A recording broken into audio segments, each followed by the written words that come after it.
Welcome to the Dream Journal. From the studios of KSQD in Santa Cruz, the Dream Journal is a weekly show where we explore the power of nighttime dreams through conversations with dream experts and with you.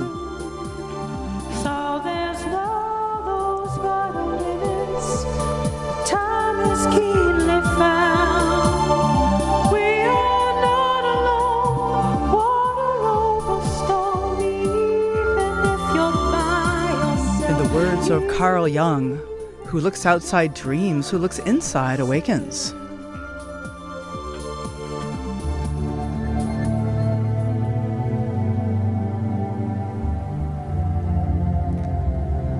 Today's music is called The Fool's Apprentice, created fresh for you this morning by Rick Cluffel. It's April Fool's Day, and we'll be talking with dreaming's biggest trickster, Robert Moss. Moss is a shamanic dreamer and author of at least 17 books. Today we will be talking about traveling without leaving home. I am your host, Catherine Bell of Experiential Dreamwork, and welcome to the Dream Journal. The Dream Journal is a weekly podcast. Please subscribe, rate, and review. But most importantly, tell your friends about the show. Mission of this show is to get people talking about dreams, and one way you could do that is to tell them about this podcast. Archives are also available at Apple Podcasts and Spotify, or you can go to the KSQD website, ksqd.org/the-dream-journal. Okay, so, you know those dreams about forgetting things? I woke up this morning with a shock thinking that it was already 1 o'clock and I'd forgotten to do the show. I'm like, oh no! I was just hanging out at home. It's been almost a month since I've been in the studio. So it's good to be back here, but I just, I don't know how much longer I can blame things on COVID brain. I think it's just having trouble keeping things organized here. But at least I made it to the show. So here I am. That was just one of those I forgot my pants kind of dreams. So hello to Robert Moss. Thanks for coming on the show. Happy April Fish, Catherine. You know, in Jung's part of Germany, it's April Fish Day. April Fish Day? Really? Yes, and kids would run around trying to pin the fish on each other's back. And Jung wrote about this in his account of 6 fish episodes as an example of chain synchronicity, a riff of synchronicity, in his famous essay on synchronicity. So, since you mentioned Jung, yes, I wish you happy April Fish. Happy April Fish to you too, Robert. All right, let me introduce our guest here, a man who needs no introduction. Robert Moss has been a dream traveler since doctors pronounced him dead in a hospital in Tasmania when he was 3 years old. His school of active dreaming is a synthesis of modern dream work and ancient shamanic practices for journeying to realms beyond the physical. He leads adventures all over the world, including a 3-year teacher training and popular online courses for the Shift Network. He is a New York Times best-selling novelist, poet, journalist, and independent scholar. His latest book is Growing Big Dreams, Manifesting Your Heart's Desires Through 12 Secrets of the Imagination, and you can find Robert Moss at mossdreams.com. So, Robert, you may not remember this, but I actually attended one of your Esalen retreats, probably in the early aughts of 2000, and it was one of the formative experiences I had about almost 20 years ago that drove me toward dreaming. Do you remember giving those Esalen workshops? You must have gone. Well, I do remember yes. Esalen. Of course, I taught there for more than 20 years until I decided that was enough. I mean, one of the world's most beautiful locations, of course. And we had some extraordinary experiences. I'm glad that it did so much for you because we did have rich adventures. And I saw extraordinary transformation happen in those circles. Yes, absolutely. It was really a first view into my world of the truth that dreams tell, because they do tell the truth in some ways that we're not really willing to face yet in waking life. Well, that's one of the primary functions of dreams, whatever else we think might be going on. They do hold up a magic mirror to our actions and attitudes. They are a voice of conscience. They are a voice of the largest self. And it's very healthy to let our delusions of the day be corrected by our dreams of the night. I mean, that's what we want to learn to do. And I think it's one of the things that you're helping people to do. Great. Yeah, I love that. Well, I think I want to jump back and talk a little bit about the beginning. I mean, that's pronounced dead at age 3, and yet here you are. Well, let me give a little bit of a story, because, you know, I Please. live by stories, and I Yes. help people to become much better storytellers and story makers. It's what I love best. So I'm 3 years old. My mother's living with the family, of course, on the east coast of Australia. Her family's on the West Australia. Wants to take me to meet her aunt, a famous opera singer, friend of Dame Nellie Melba, and a very good psychic medium, though she didn't make a fuss about it. So we go out to see Auntie Dick, as we called her. I'm 3 years old. She looks in the tea leaves the old-fashioned way, turns white, won't talk about it.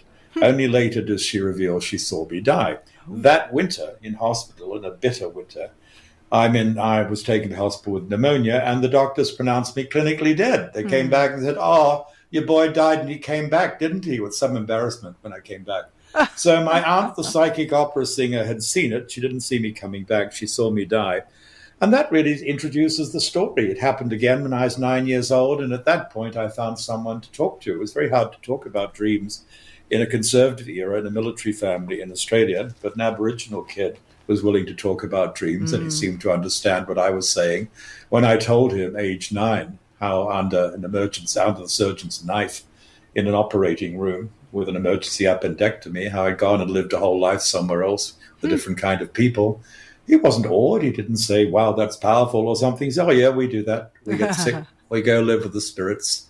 And when we get well, we come back. Sometimes we are the same. Sometimes we are not." So the gift of these childhood experiences, we didn't call them NDEs. We didn't have Raymond Moody's vocabulary. And I still don't think that fully applies to what happened to me. I think I died and came back. There's a Tibetan word for that, delog. It means one who died and came back. That's what happened to me. I died and came back. It means that for me, all my life, I've known there are worlds beyond the physical, not as a matter of belief, but as a matter of travel, a matter of experience. It's not exotic for me to talk to the departed. I've been doing that all my life, to talk to the ancestors. It's not strange for me to think that we can enter the dream time at will, whether you call it lucid dreaming or something else. That's not necessarily the best description for it, but that you can enter the dream roads at will and do something useful and come back. I've known that since I was a kid. I've done different things in my surface life.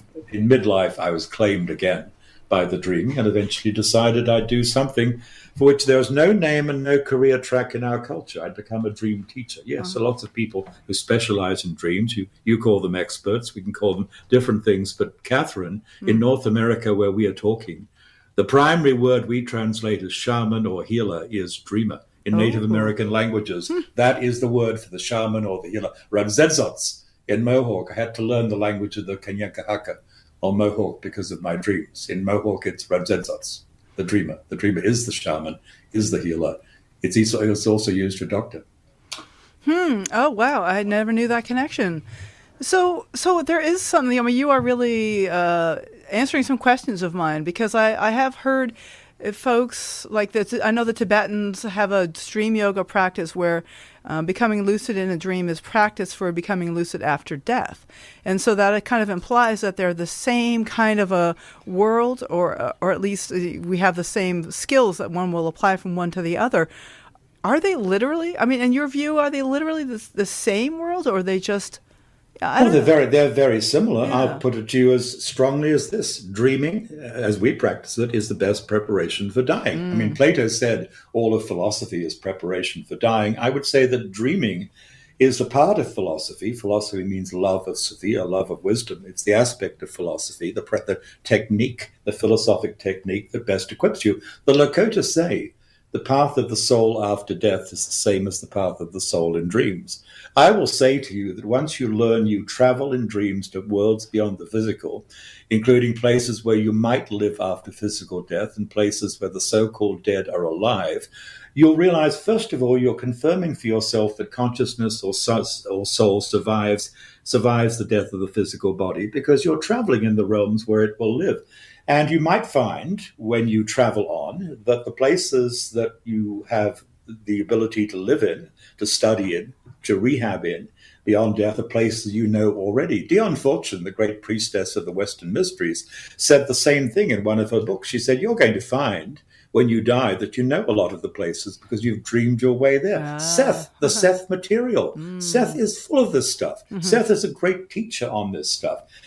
Pay attention to location, location, location in your dreams, to paraphrase Seth, channeled by Jane Roberts, because you'll find that these places are ones you might be living in when you've given up this physical life. So you don't have to stick with Tibet or any of the other people or traditions we're talking about. This is actually, and should be, universal knowledge amongst anybody who has any real spiritual practice worth following, because what is more important than confirming for yourself that life goes on after death and that something is going on before you come here, that it's part of a greater story? Dreaming, as we're talking about it, is a way for you to know these things firsthand. And Catherine, they're too important to take these things on trust through hand-me-down beliefs. And we can experience them in our dreams. I mean, I'm thinking that I might be going to Burning Man when I die. One of my main recurring themes is about going to Burning Man, or at least there's some place like that maybe that's where I'm going to go. And there's also a mountain range and all these other familiar recurring landscapes that I visit in my dreams. And you're saying that these are probably real places and places that I will one day be going. Well, William Blake said with poetic clarity that when you die, you enter the imagination. That's where you go. You enter the imagination. That's another way of saying it, which I applaud, because the realm you're going to be in will be built. It will be constructed by your memory and your imagination, and how far you can go will depend on your courage and your imagination or lack thereof. So you talk about Burning Man or this or that. Well, those might be models for what you're going to inhabit. You're not going to go to Burning Man in a physical sense. But if you really love that kind of scene, you might find yourself living for a time with some replica of it, some simulacrum shared with other people who like that kind of scene. But the geography of the imaginal realm, which is closely connected to the geography of the afterlife or interlife, the imaginal realm, that's a wonderful term, the realm of true imagination, is vast. It's vast. The architecture is far more varied than what's available in the physical world. The geography is far more complex and interesting. There's a people of the South Pacific, of the island of Puka Puka, who I have read, I haven't interviewed them personally, but I've read that they say that there are as many afterlife situations as there are human imaginations. That's a very nice thought. We must add to it the fact that because lots of people don't have much imagination, they're likely to be marching like tour groups following the sock or the banner, to a location declared to be desirable by the tour leader. So they'll be in what Bob Monroe used to call the collective belief systems. And I've seen all this. I mean, I've seen not all of it. I've seen some of it. I've seen enough of it to tell you that what I'm saying so far is not belief. It's observation. Well, tell me a little bit more about imagination. We're talking about the imaginal realm, and that's one thing I remember from your workshops. I've been to a few of them now. That there was that there is like a kind of imagination, guided to the degree of helping us relax and get available to that kind of open that door, and then it's up to us, and we get to tour our imagination. So tell me about imagination and how that connects with dreaming.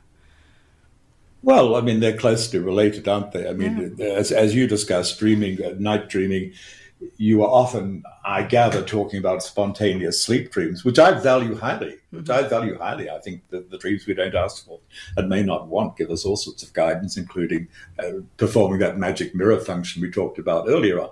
When you talk imagination, you're implying probably, or maybe saying directly, that you are going to harness a great faculty of soul. That's how it has been described. Coleridge called it a great faculty of soul, the great imagination. To do what? To construct everything. And when you think about it, everything around us in this world that's been constructed by human hands is the product of imagination in a technical sense. There's an idea, there's an image, there's a plan, there's a blueprint, there's a model, and from that, the physical building or construction is made. When you talk about realms beyond the physical, which nonetheless have their own durability and their own solidity and their own structures, we can think about reality construction in a subtler order of reality, which is nonetheless also real. I lead people as adventures. You might have done something like this with me at Esalen. I lead them to structures, to structured environments in the imaginal realm beyond the physical. Typically, we use shamanic drumming to fuel and focus the journey, where they can do all sorts of interesting things, enter a kind of total library where they can get information or inspiration on any subject, meet a master teacher, Go to the production studio where dreams are made that are going to be screened in the night, your personal dream production studio, things like that. Go to a house of time where you can investigate your direct connection with other life experiences that from a certain point of view are going on now. All within an architecture, an imaginal architecture, grown by the adventures, the voyages of successive groups of dreamers, and added to each time somebody visits one of these places. It's a very cool thing to learn to do. What's it got to do with dreaming? Well, it depends what you think dreaming is. For me, dreaming describes a spectrum of experience beyond the physical, and yet also not excluding the physical, because for me, dreaming also includes living by synchronicity, watching the dreamlike signs and symbols of the world around you and operating that way. For me, it's a seamless web. Synchronicities, yes. Say more about synchronicities and how that ties in with this web of yours. Well, synchronicity is when the universe gets personal. I mean, Jung invented the word because he was fed up with the fact we don't know how to talk about meaningful coincidence, and we don't. I made up another word, kairomancy, K-A-I-R-O-mancy. Kairomancy is the practice of synchronicity. The kairomancer gets really good at noticing those special moments, those kairos moments. Kairos is the Greek god of jump time, opportunity time, quick time, when you've got to do something because things are changing and time is working differently. So the chiromancer gets good at noticing those moments when time seems to freeze or expand or work in a different way. Jung said once, only once as far as I can track it, an interview with Mircea Eliade, the great Romanian philosopher and anthropologist and historian of religion. Jung said, synchronicity, briefly, a rupture in time. A rupture in time. That's another way of looking at it. So it's when, let's compare it to dreaming for a moment. Dreaming might be what happens when you go beyond the veils of ordinary perception. You get out there. You meet things beyond your ordinary understanding. You might travel to places far beyond your ordinary world. So you get out there in dreaming. Through synchronicity, the powers of the deeper reality come pushing or poking or tickling through the veils of ordinary perception to do what? To bring you alive, to bring you awake, to push you back, to give you a secret handshake, to give you the nod or the wink of approval. Secret handshake from the universe, it might seem. And, simply learning to walk in this world with your eyes wide open and all of your senses more aquiver with life and alertness than normal is a way of dreaming too. That's dreaming in the body with all of your senses and recognizing that the conscious animate universe around you is dreaming too. Oh, so Robert, I wonder if you could give us an example of a synchronicity, maybe a recent one that you have found meaningful. Like, I love the sense of aliveness but I'm wondering how it applies in the day-to-day life. Like, we have these big moments, but what about the day-to-day? You have that book, Sidewalk Oracles, which I love so much, which talks about just the little synchronicities along the way. And I wonder if you could give us an example of one of those. Well, I'll give you a little one. I mean, there are lots. My life contains lots of big ones, as you know, but let me give a little one which almost anyone can identify with. So one way of approaching the world, if you want guidance from synchronicity, is to carry a theme or question in your mind and see what the world says in response. Well, I did that informally on the morning I was walking my little dog to the neighborhood park. I was thinking about an issue in my life. The issue was, could I really handle two projects coming up in the next fall, which might be held to be mutually competitive and both of which were going to require a lot of time and energy. So that's on my mind. I haven't said I'd like guidance on the issue, but I'm thinking about the question, can I handle the two projects? Big guy I don't know gets out of a big truck with a big box on his shoulder. He looks down at me, he looks at my 20-pound, very small dog, and he says gruffly, well, he can't kill both of us at the same time, can he? And I'm thinking, what the heck? What is this? And for once, I'm almost speechless. I mean, I totter on up the street thinking, what just happened? I think, oh, wow. He just told me I can't handle the two projects at once. I mean, I can't kill them in the sense of execute them at the same time, but it gets better. Now I'm thinking, okay, I got my guidance from the universe. I got the message. The Kledon, the Greeks would call it, K-L-E-D-O-N, the words or speech or noise coming out of hubbub or silence. But now I have a means of conveying my decision. I have to call someone who's going to be very disappointed with me and probably feel that I am, faulting on an agreement. I call him up with great reluctance.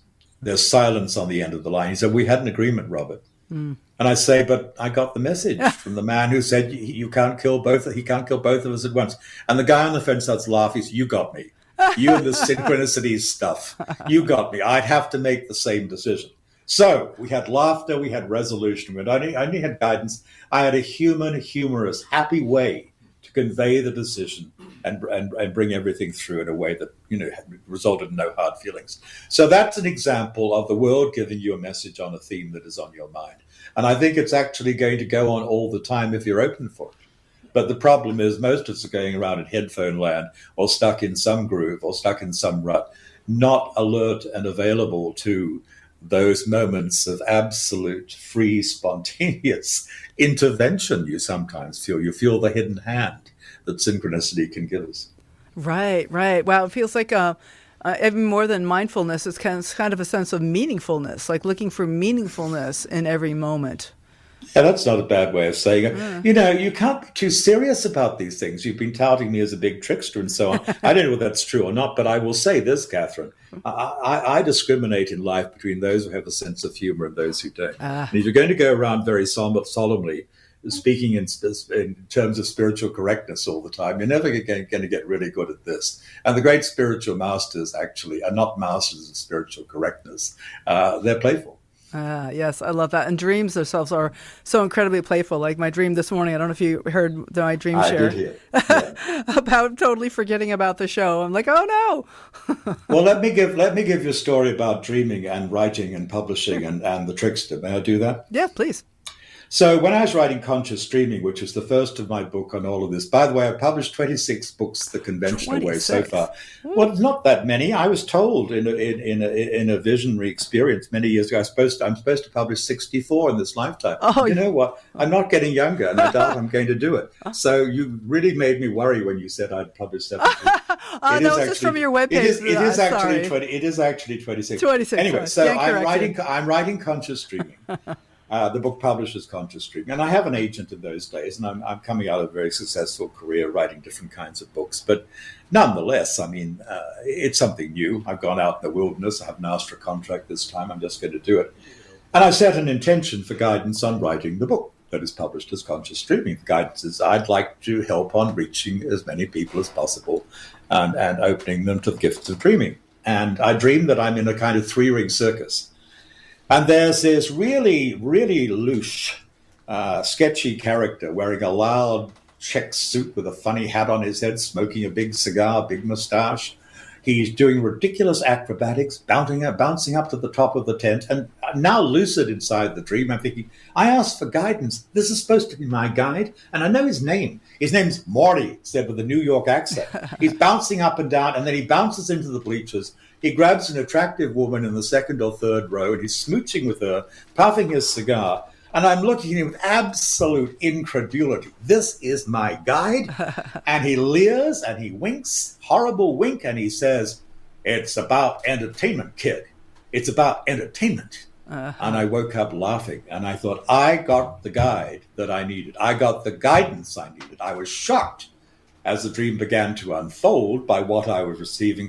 That is exactly what I needed. I needed the trickster figure, this New York Morty. I'm publishing in New York, remember? Yes. To tell me it's about entertainment, keep people turning the pages, tell really good stories.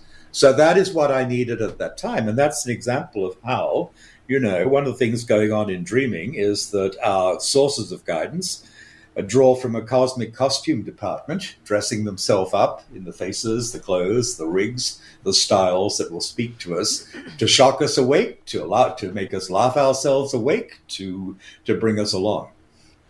I love that. Wow, you may not think of yourself as a trickster, but you certainly have trickster inside of you. Well, the trickster is essential in life. If the trickster is what keeps you changing and gets you off the monomaniacal path of what you think is right and necessary, as long as you are wedded to one track, not willing to turn with the changes, not willing to be spontaneous and improvise, the trickster is your devil, actually. So to the extent that I'm in favor of helping people to be spontaneous, to help them come up with fresh words, fresh choices, yes, I'm an ally of the trickster, or the trickster is an ally of mine. And you talked about telling your own story, that one of the things that you do is to help people tell their stories. And I imagine it's really important to bring humor into that. We often can get really serious about our stories and what is life for us, but bringing in a sense of humor seems like it would be incredibly valuable. When I was giving a lecture on all of this, I don't know, 30 years ago now, somebody said in the very large auditorium, "Bottom line it for me, what is this all about?" And I said, remember to play. And he started writing it down very earnestly and said, "I don't think you've got it. It's about remember to play." It is about remembering to play, because we do our best work in a spirit of play. And I will say to people, I lead creative writing retreats and art and music and other theater and so on all feature. And, I want people to play. And as they play, you do something that the Inuit put very well. This is an Inuit saying, we must entertain the spirits. We must entertain the spirits. One of the ways we entertain the spirits, Catherine, according to the Inuit tradition, is we come up with fresh words. We can't just use the old formulas, the old rituals, the old vocabulary. It has to be fresh and new, or else our spirits, our creative spirits, get bored with us. And that makes life awfully dull and sad. Yeah, we don't want that, that's for sure. No dull and sad life for me, please. So I'm going to take a short break. My guest here is the fabulous Robert Moss. So glad to have you on the show. And we will be back in a moment. This is the Dream Journal, broadcast live from KSQD and co-broadcast in San Jose at KCXU. We'll be right back.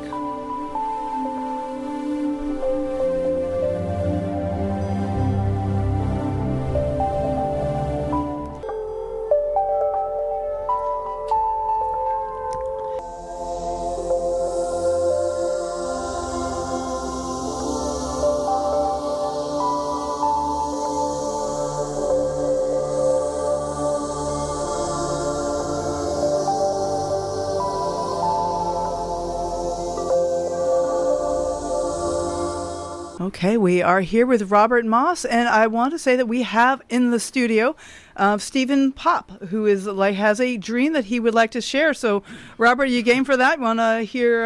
Absolutely. Okay. Absolutely. Well, thank you very much. Yes. It's a pleasure. Good morning, Robert. Good morning, Catherine. What is Stephen? What have you got for us? Well, this is a dream I had a few nights ago, and it was, out of the ordinary for me in the level of clarity that I was experiencing. But in this dream, I'm out for a walk, and I come upon a space that's like a large field about the size of a football field, and it's surrounded by trees.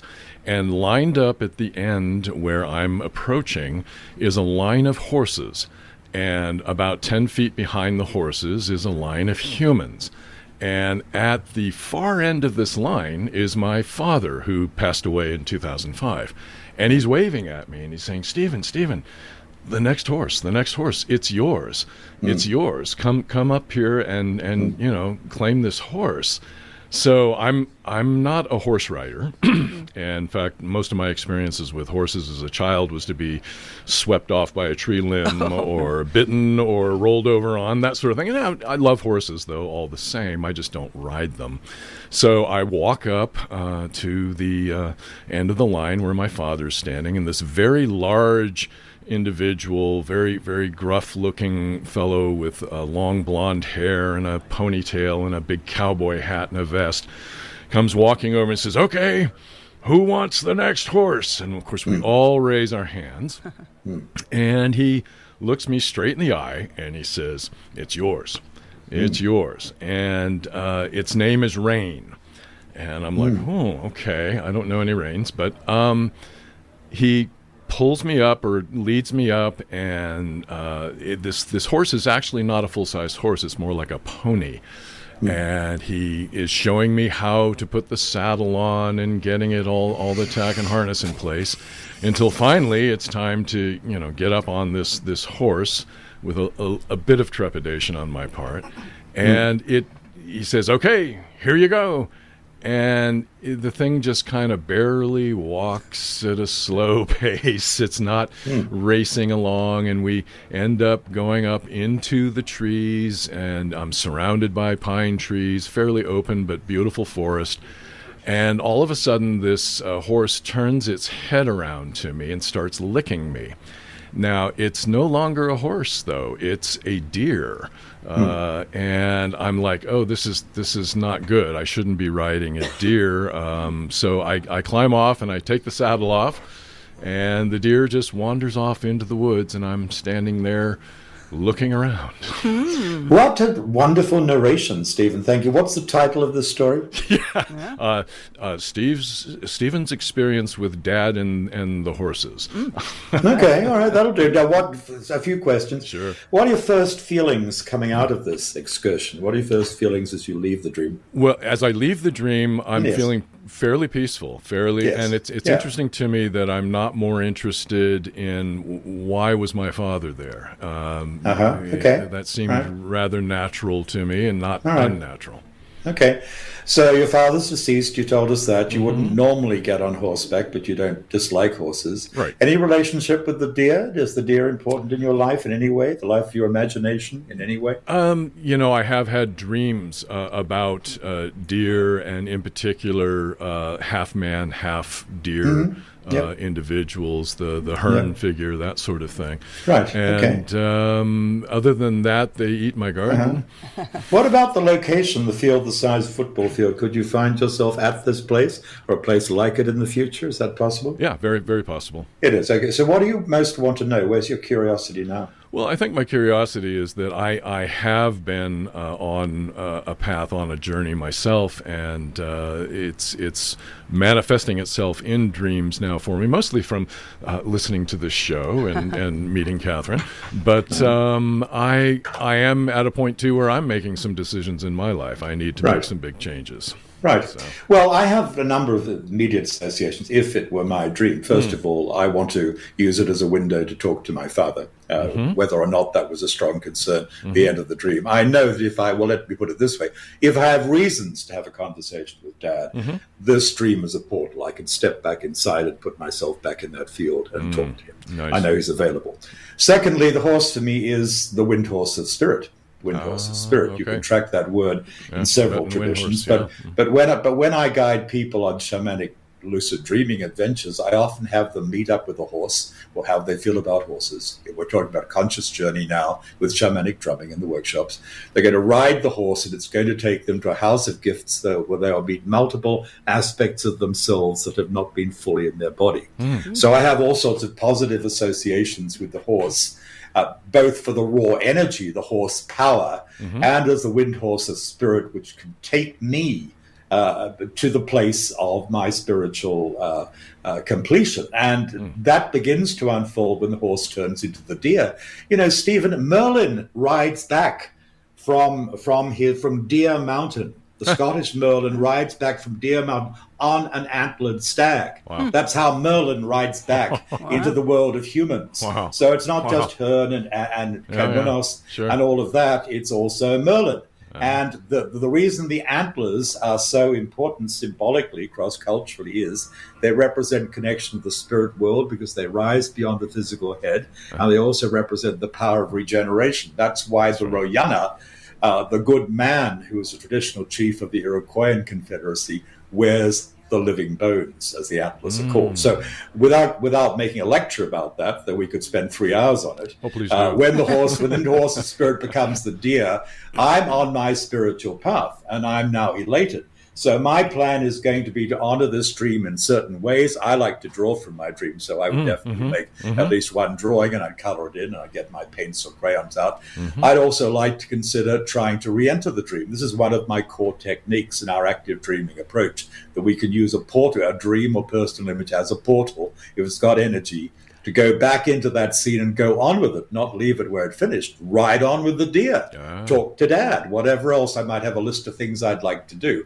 But dreams require action. So is there some action you will take to honor and celebrate what you brought to us? What are you going to do? Well, the drawing part springs to mind right away, as I did with one of my previous dreams, and I'm not the most artistic, but I can get a good rendering of it. And I also want to try to look for that place in the physical world close by that is associated with the dream. Excellent. It's good. Oh, it's very good to have physical action plans to embody the energy of the dream. And finally, for temporary closure, one thing I like to do is I like to come up with a slogan, a bumper sticker, a mantra, a banner, a phrase that holds and carries forward some energy or insight from the dream. Can you come up with a phrase of that kind? Wow. Dad made it safe. The horse didn't bite me, and I got back fine.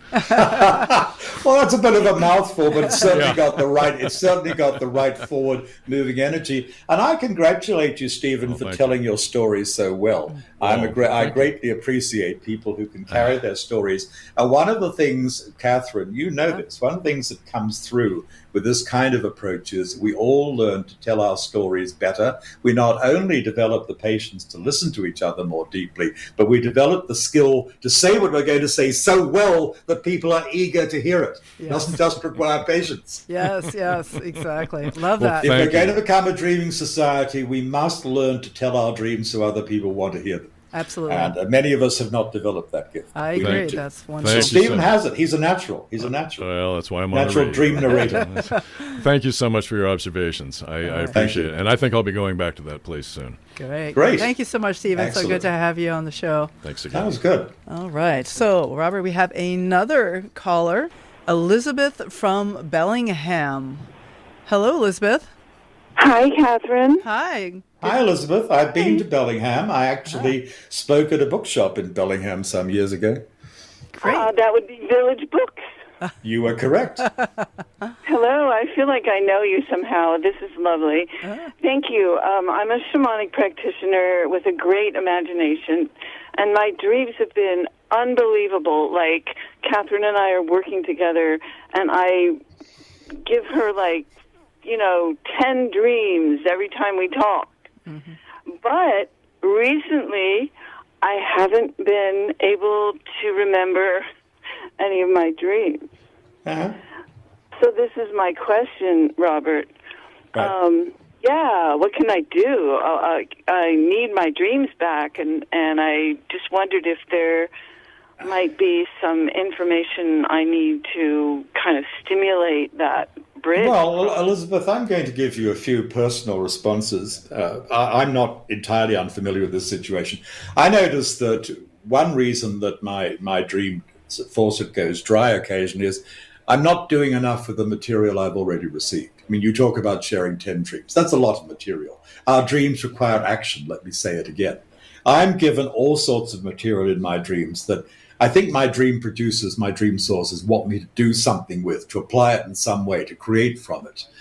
Certainly to tell it to other people, but beyond that, more than that. And sometimes I notice when things have gone dry a bit for a while, I haven't done enough with all the material I've received. What am I going to do with that? For me, as a writer and as an artist who doesn't overvalue his artistic ability, I can always write and draw and paint from it. That's something. There might be other things I can do. I might need to do some research. I love researching my dreams. So lack of action, lack of doing things to honor the dreams and act upon them is one reason, in my experience, for this kind of interruption.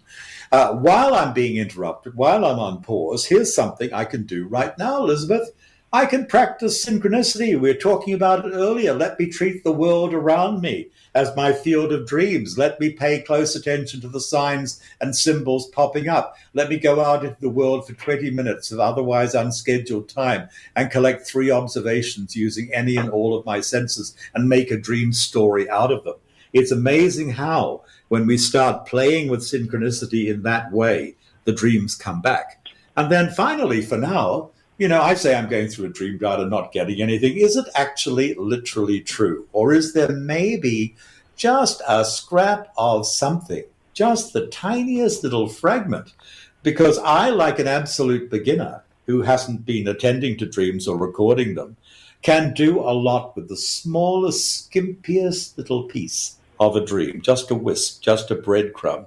So let me, before I say to myself in the morning, I don't have anything, let me pay attention to that. And speaking of in the morning, we haven't talked about this. Not enough talk about this goes on in dream forums. You know, dreaming isn't just about what happens during sleep, and it's not just about monitoring synchronicity. The most fertile period of dreaming for me all of my life has been the in-between state between sleep and awake, hypnagogic state. And that's where you can become a conscious, lucid dreamer effortlessly. That's where you can practice an everyday yoga of consciousness without funny words and mantras. So when I'm awake in the middle of the night, or when I'm drifting after waking up in the morning, or when I'm not yet asleep but drifting, I'm going to pay attention to what becomes available in those drifty spaces. I mean, so these are some ways to approach it. I'm going to keep my sense of... Is that helpful? Yes, and what was that term you used? It was some kind of a Greek word about this. Hypnagogia is the sleep researcher's word for what goes on, you know, between sleep and awake in that twilight zone. I actually like the way that Tinkerbell talks about it. Remember Tinkerbell from Peter Pan? Yes. When Tinkerbell's going away and Peter's sad. In one of the movies, it's the movie Hook, actually. So this is Hollywood scriptwriters rather than J.M. Barrie. When Tink is going away and Peter's sad, Tink the fairy says to Peter, "Look for me in the place between sleep and awake. There I will wait for you. There you will always find me." So it's about the place between sleep and awake. I write quite a lot about this in my books, and I give people a lot of suggestions about doing more in that space because so much becomes available. It's actually a time, a zone in which our psychic and creative solving abilities are at their max. Well, I knew I always loved her for some reason, and you just said it. You have great taste and discernment. Oh, thank you. And I do have those experiences. And I had a little fragments and everything, so I'll go with that. Well, there we go. Good. I mean, that's one of the things that I was like expecting the dreams that we do have. A lot of times I'll say, well, I don't have any dreams. Well, except for ... And there's the dream. Right. And even if it's just as fragments, sometimes I think the fragments touch into really deep places of things that I'm not quite ready to let in, but I'm just starting to glimpse. So sometimes those fragments can be really powerful. Wow, that's awesome. Mm-hmm. So I'll just tell one more thing. I did dream about a blue horse that was nibbling my palm of my hand. Oh my goodness! And I was loving that one so much. Do go and look again at Chagall's blue horses. Chagall painted so many wonderful blue horses. I've dreamed of blue horses too. But do give yourself a treat, whether you know them or not. Go and find Chagall's blue horses. You won't regret it. Chagall's, of course. I love his period. Yes. Oh, thank you so much. You Yes. made my day. Great. I love you. Bye. Thanks, Elizabeth. Take care. Okay. Bye. Bye. All right. Yeah. Blue horse. So you were talking about researching your dreams. Is that part of what that would be, like to look up Chagall's blue horses? Oh, absolutely.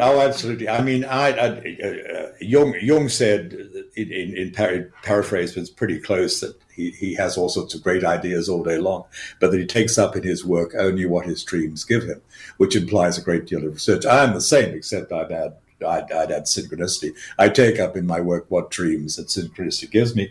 I mean, I started out as a junior professor of ancient history. I was an investigative journalist. I love research. And of course, I'm a bibliophile surrounded by books. And we've got the internet as well now, and Google and so on. So I am forever spending significant amounts of time researching things. So I love it when my dreams, for example, give me a phrase in a language that I don't know, or know only very slightly. That's already, I'm often running to get more.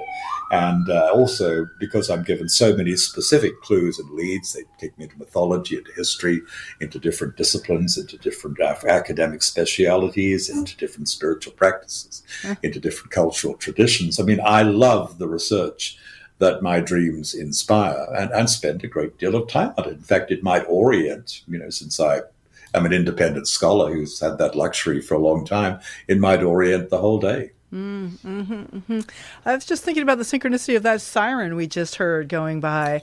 Just this something about a connection alarm, like a sense to wake up. And I had never thought so much about synchronicities that way, of an opportunity to wake up. And so, here was really an alarm going by, just as you're talking about research, James. Are you talking about a siren at my end or at Yeah, yours? it seemed to be at your end. Well, we've moved to a wonderful apartment on the 9th floor with a wonderful view of a park. However, it's on the road to hospital. So we have to be careful what we take seriously. If I took sirens too seriously, I'd be jumping up and down all day long, because the downside of living in a city on a road to hospital, which is just, a few blocks away, is sirens. So that also brings in the question of discernment.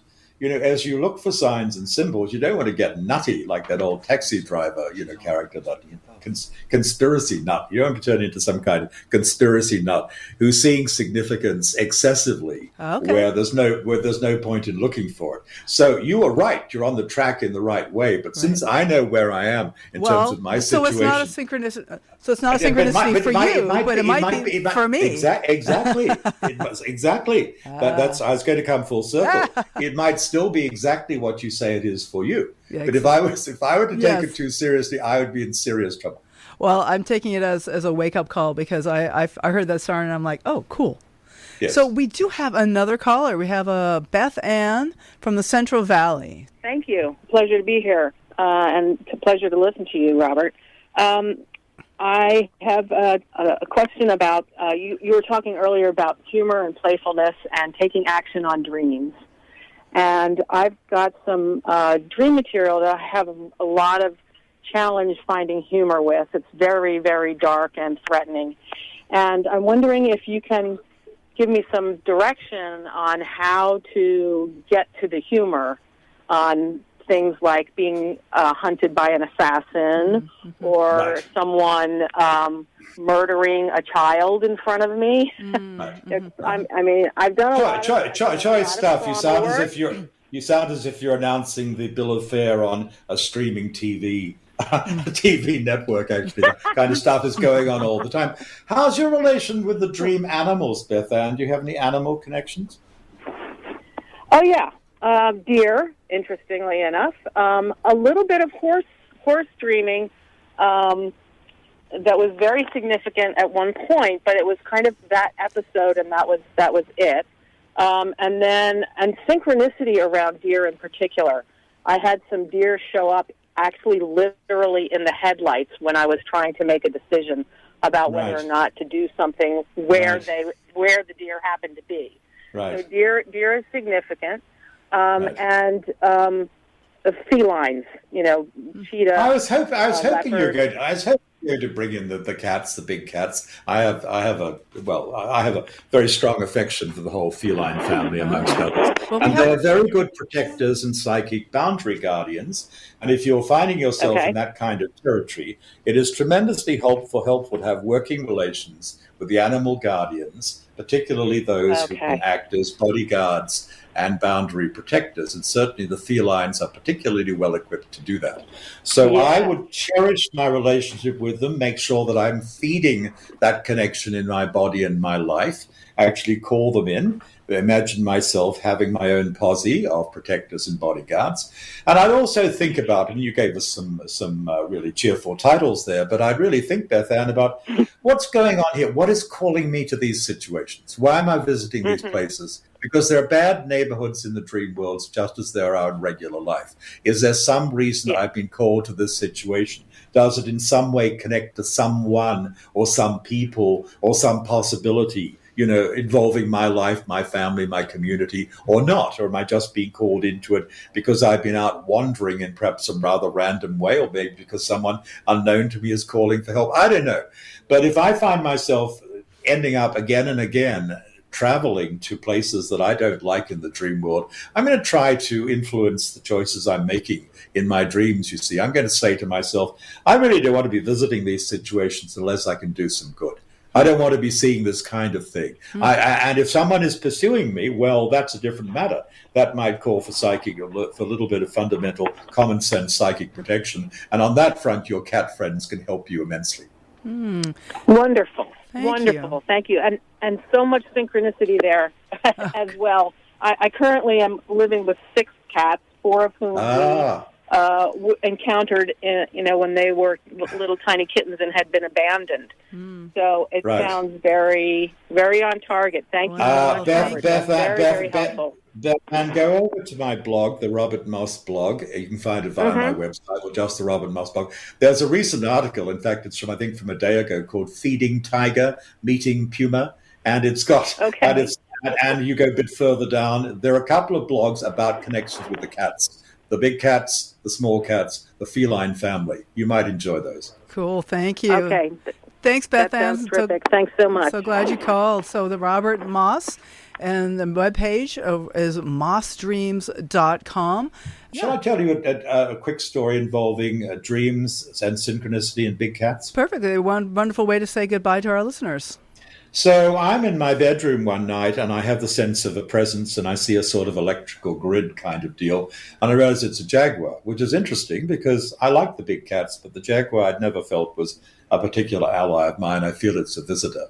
And the invitation has come. I'm awake and I'm picking up energy movements. The invitation comes to go on a trip, to go on a lucid dream journey. So I fly with the jaguar, which now takes on a more substantial form, to Belize. I know we're in Belize, and I meet a Mayan shaman. This is a lucid dream lasting about 4 hours of ordinary time. He teaches me his songs of power. He shows me how he does things. He shows me how he does divination. He shows me some of his healing techniques, and I bring stuff back, and I write about 3,000 words. And in the morning, I think I'll go and visit a friend of mine who runs an antique store in the area where he keeps a lot of tribal artifacts. He says, Robert, he says, the following morning, I got this. I've held it for you. He shows me an issue of a magazine with a jaguar on the cover, and the cover story is about Belize. And he presents me, because he's a very generous man, with an artifact, with a Mayan artifact, a miniature clay mask of a man who's changing into a jaguar, or a jaguar who's changing into a man. So I'll tell you this, that might sound like a strange or exotic story, although not particularly by my standards. You get into this dreaming, you'll find that synchronicity during the day, dreams of the night, lucid dreams, the yoga of consciousness, and that drifty space between sleep and awake all becomes a seamless web. It all works together and interweaves. Wonderful. And it's all a path of real magic. Thank you so much. Wonderful. Okay, Robert Moss, it has been a pleasure. Take care. Enjoy your fish day. Thank you. You too. Sweet dreams. All right. So thanks for listening. The Dream Journal is produced at the studios of KSQD in Santa Cruz. We are live every Saturday at 10 a.m. Pacific at ksqd.org. Podcast released on the Monday after the show.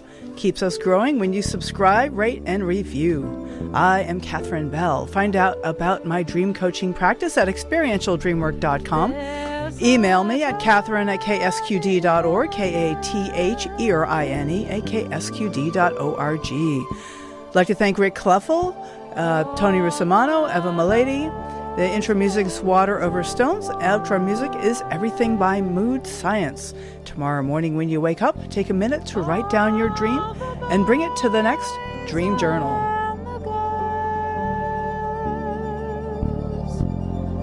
And everyone in the world knows that so much is